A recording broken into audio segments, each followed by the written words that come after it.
이 북이스라엘의 역사 가운데 이 여호사밧의 등장은 상당히 흥미롭고, 그리고 이 열왕기 상하 기자가 펼쳐가는 그런 나름대로의 분명한 그 생각이 있고 그 뜻이 있는데, 그 뜻을 펼치는데 아주 좋은 그런 귀감이 되고 또 힌트를 줄 수 있기 때문에 이 여호사밧을 특별하게 다루고 있다라고 하는 그런 생각을 우리가 가질 수 있습니다. 이 여호사밧은 한마디로 얘기하면 유다 땅에서도 그 아버지 아사의 뒤를 그대로 이어서 종교적인 정책에 아주 심혈을 기울였던 왕인 것을 우리가 알 수 있습니다. 그 아사는 그 역대기에 보면 그 조상 다윗의 길로 행한 왕이다 이렇게 표현을 했고, 이 여호사밧은 아사의 길로 행했다 그런 거 보면 소급하면 다윗의 길로 갔다는 그런 표현입니다. 이 다윗의 길로 갔다라고 하는 것은 하나님 보시기에 선한 왕이었다는 얘기예요. 여로보암의 길로 갔다 그러면 하나님 보시기에 악한 왕이지만, 다윗의 길로 갔다라고 하는 것은 하나님 보시기에 선한 왕이었음을 분명하게 표현하고 있습니다. 그래서 그 아버지 아사처럼 이 종교적인 개혁을 아주 대대적으로 이루었던 왕입니다. 그래서 여호와 앞에서 정직하게 행하고, 그러나 여전히 산당은 남겨두었어요. 솔로몬 시대에도 이미 산당이 많이 있었어요.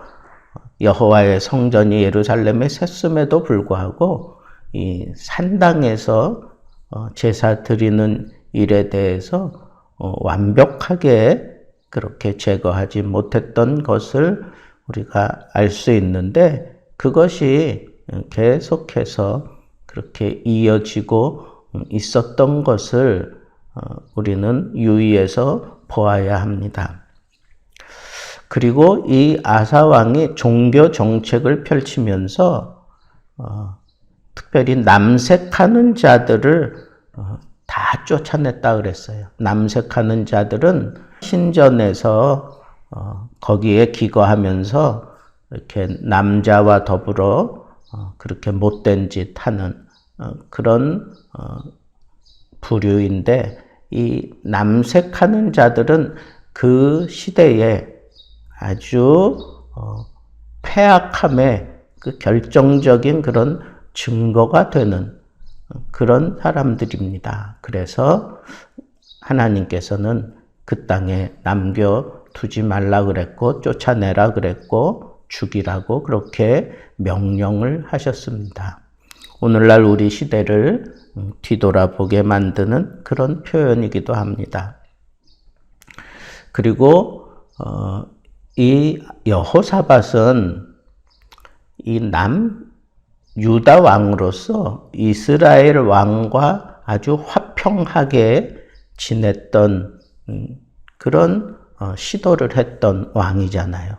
그래서 아합에게 찾아가서 또 아합과 그렇게 사돈 관계를 맺고, 물론 그때의 그 시대 상황이 아람과 그리고 그 뒤편에 아수르가 아주 막강하게 이렇게 신흥 세력으로 이렇게 커지고 있는 때이기 때문에 남과 북이 연합해서 그것을 대처하고자 하는 그런 마음도 있었고, 그런 정치적인 그런 정세가 이 두 나라로 하여금 이렇게 결탁할 수 있는 그런 바람이 되었던 것은 틀림없습니다.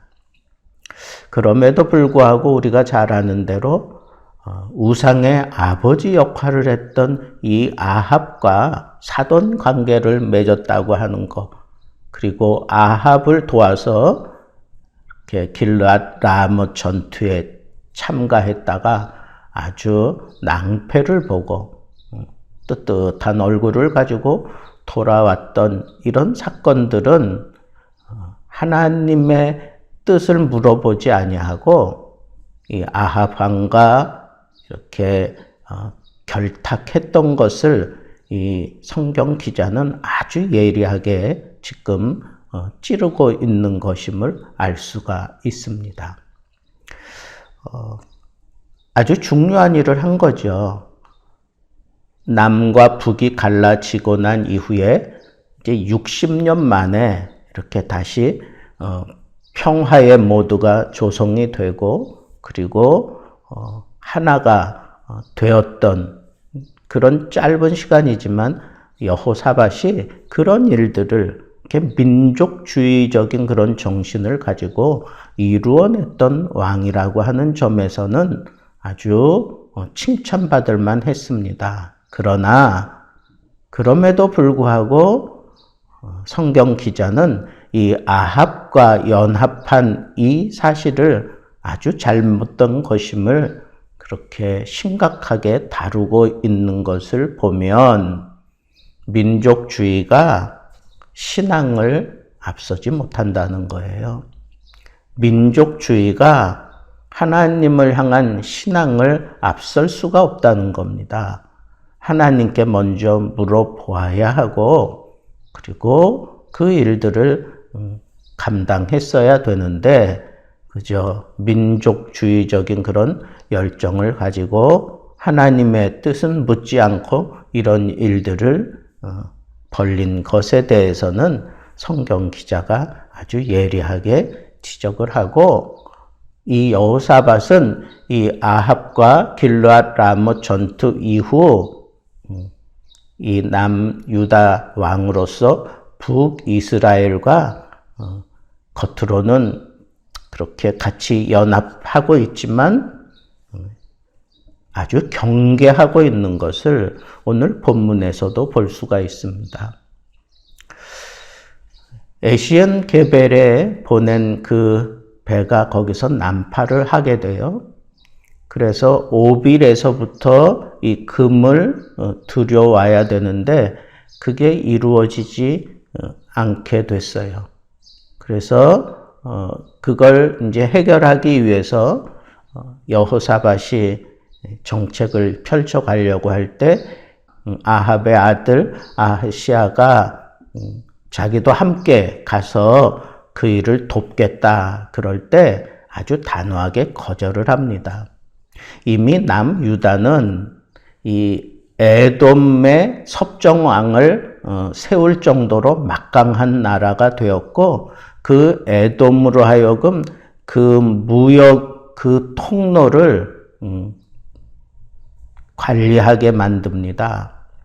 그래서 실질적으로 이 여호사밧은 경제적으로 그 나라를 아주 막강하게 만들었던 왕입니다.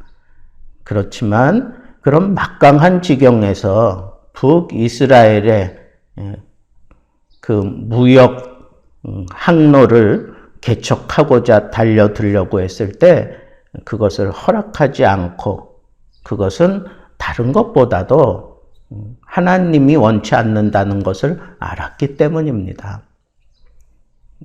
그래서 어떤 경제적인 우위에 있는 입장에서 하나님의 뜻을 먼저 생각하고 북이스라엘이 참여하고자 할 때 거기 동참시키지 못하게, 그러면서 하나님의 뜻을 먼저 이렇게 펼쳐가는 모습을 보였던 왕이었던 것을 우리가 오늘 본문 속에서도 살펴볼 수가 있습니다.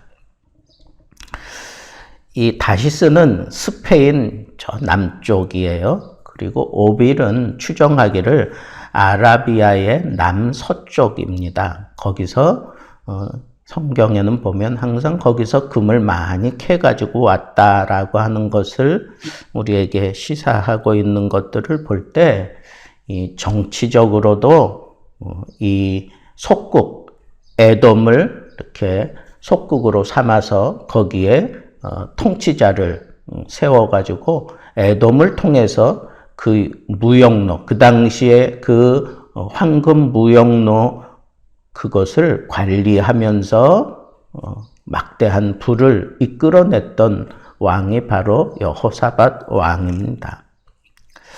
그러면서도 이 북이스라엘의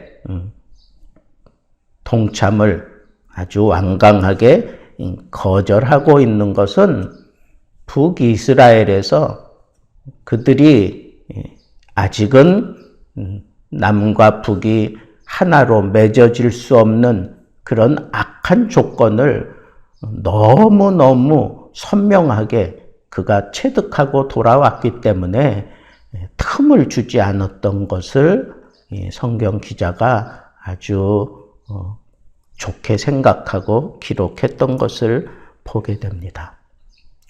저는 오늘 이 여호사밧 왕에 대해서 이스라엘 역사에 왜 갑자기 이 여호사밧 왕에 대한 그런 얘기, 오늘 여기에 적혀져 있는 것 외에도 많은 일들이 여호사밧 왕 통치 기간 동안 있었어요. 그러나 여기서 추리고 있는 것을 보면 이 열왕기 상하의 기자가 생각하는 그런 그 하나님의 시각이 무엇인지, 북이스라엘을 향한 하나님의 시각이 무엇인지를 분명히 그렇게 딱 정해놓고 거기에 맞추어서 여호사밧 왕이 이스라엘에게 이런 영향을 끼치지 않았느냐. 너희들이 왜 그 남유다 왕처럼 그렇게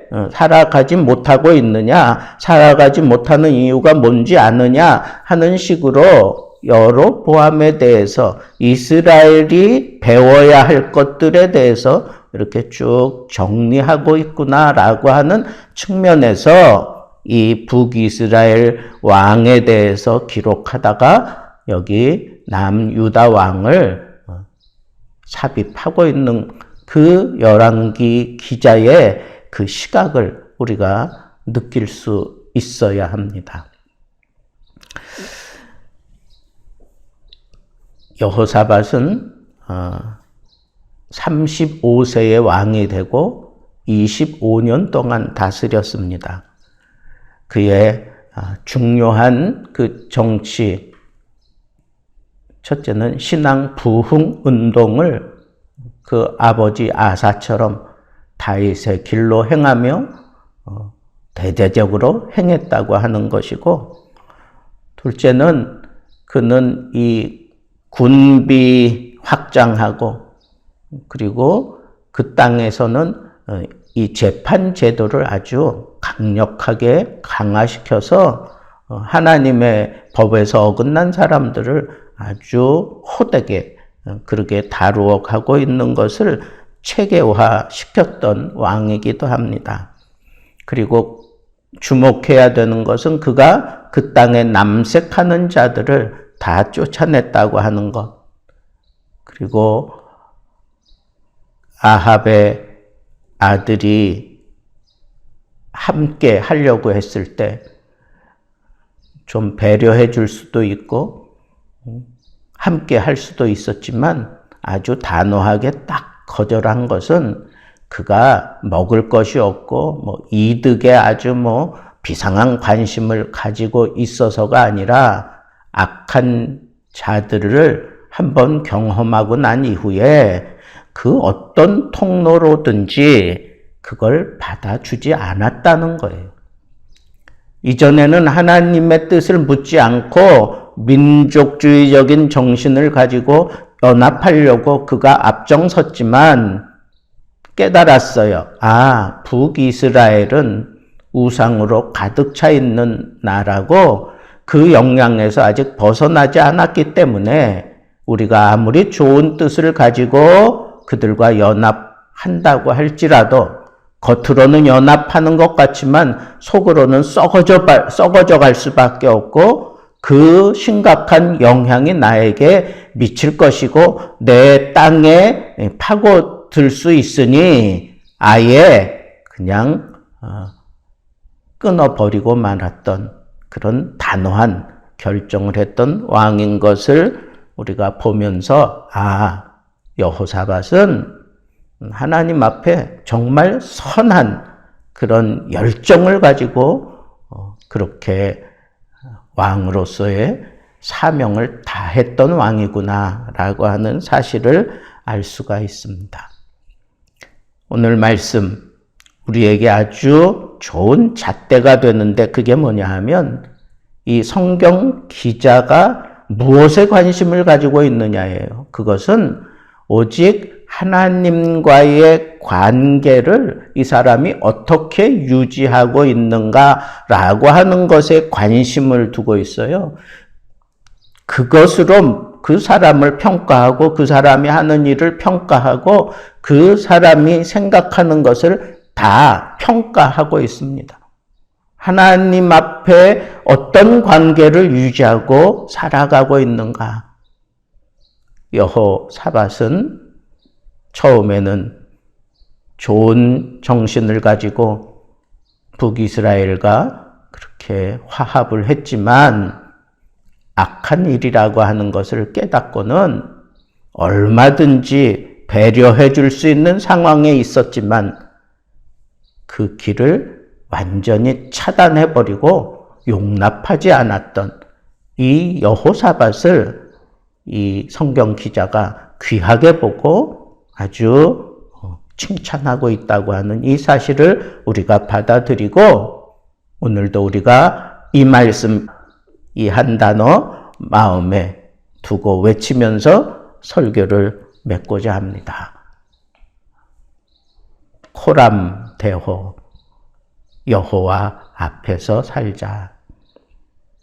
여호사밧이 우리에게 묵직하게 던지는 한 단어, 여호와 앞에서 살자입니다. 오늘 이 말씀 붙들고 여호와 앞에서 나의 모습을 한번 점검하고 내가 옳다고 생각하고 하는 일들도 여호와 앞에서 나 자신을 다 내려놓고 보면 그것이 정녕 어떤 뜻인지 새롭게 다가올 수 있습니다. 우리가 하나님 은혜 가운데 살면서 하나님과의 관계를 가장 소중한 관계로 생각하며 이 관계를 지키기 위해서 오늘도 여호와 앞에서 의인의 자리를 지켜냄으로 말미암아 악한 자들의 그 어떠한 괴계에서도 우리가 여전히 의인으로서의 이 자리를 지켜가고 의인의 길로 활보해 갈 수 있는 멋진 하나님의 사람들 되기를 주님의 이름으로 축복합니다.